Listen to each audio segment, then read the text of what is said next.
Então, está vendo isso aqui? Production Process Development. Isso é o desenvolvimento de todo o processo de produção em larga escala. Eu queria fazer um comentário. Quando a gente fala sair da bancada do laboratório para a escala industrial, é uma mudança qualitativa. Ela não é só quantitativa, ela é quantitativa, mas fundamentalmente qualitativa. Por exemplo, quando se produz uma proteína recombinante em bancada, em escala de bancada, se produz numa determinada tecnologia, que é em agitadores, em shakers, que são frascos de ensaio, de cultura. Quando isso passa para a escala industrial, isso é o crescimento da levedura ou da bactéria é feito em fermentadores. E os fermentadores, eles têm uma parametria biológica de crescimento do micro-organismo completamente diferente daquele shaker, que é o Erlenmeyer, daquele material que é usado em bancada. Então, quando a gente faz essa ponte da bancada para a escala industrial, independente do volume, a gente precisa adaptar e desenvolver o processo que permita ser escalonado. E é isso que está ilustrado aqui. Então, nos últimos 6 anos, esse processo foi evoluindo, foi evoluindo, inclusive, com a mudança da cepa da píquia, de modo que a gente chegou aqui no final, esse que está destacado em amarelo, que é o processo que foi definido agora como o que nos permite chegar, isso aqui são métodos de aferição, para quem entende, para chegar, isso aqui está vendo, 14 é a escala de massa molecular que se usa, isso aqui é um gel, isso aqui é a imagem da proteína. Quer dizer, é uma produção em grande quantidade, né? Em alto grau de pureza. Isso aqui é o 14,4, que é o peso molecular da proteína. Então, para chegar nesse processo da proteína pura, estável, que ela não se desfaz. Por exemplo, a vacina da Pfizer contra coronavírus, ela precisa ser mantida a uma temperatura baixíssima, porque ela não é estável. Então, ela, se passar para a temperatura habitual de 2,8 graus, ela não é estável, ela se precipita.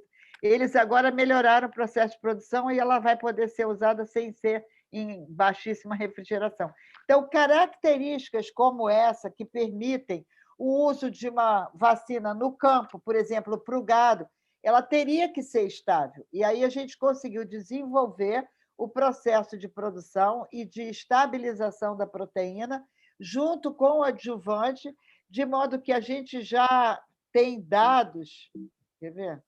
Então, até nessa apresentação. Isso aqui é o estudo, Adjuvant Particle Size Stability.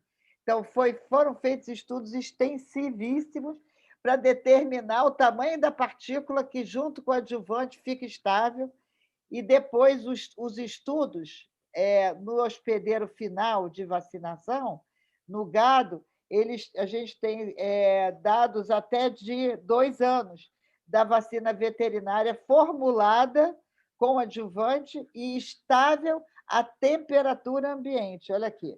Isso aqui,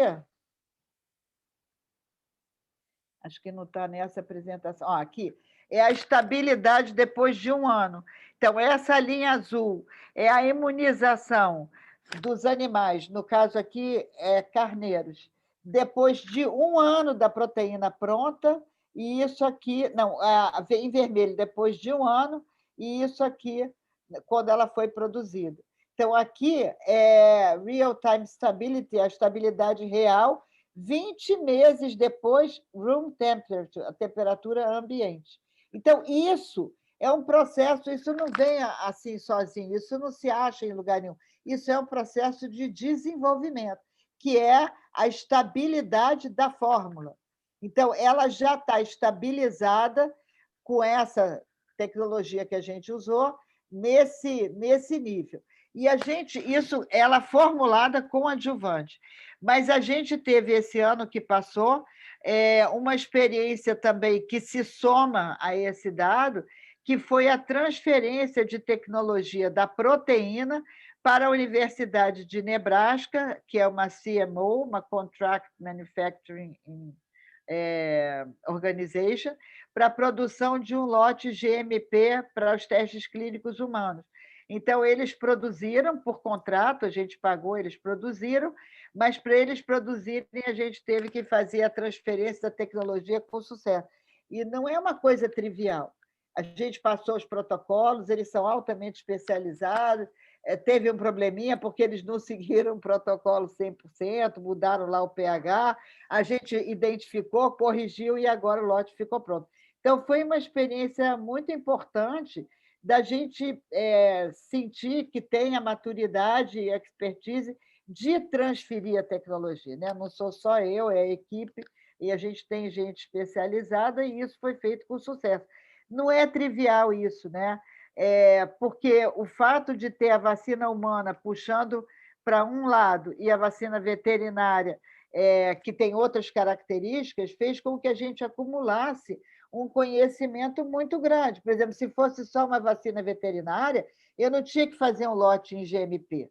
Um lote em GMP é um processo extremamente complexo.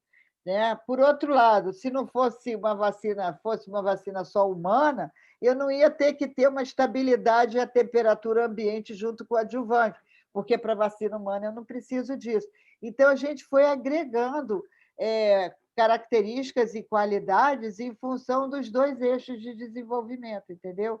Então, isso faz com que a gente tenha uma plataforma de produção e de informação e de resultados muito grande, né? Quando se soma a experiência com a vacina humana e a vacina veterinária.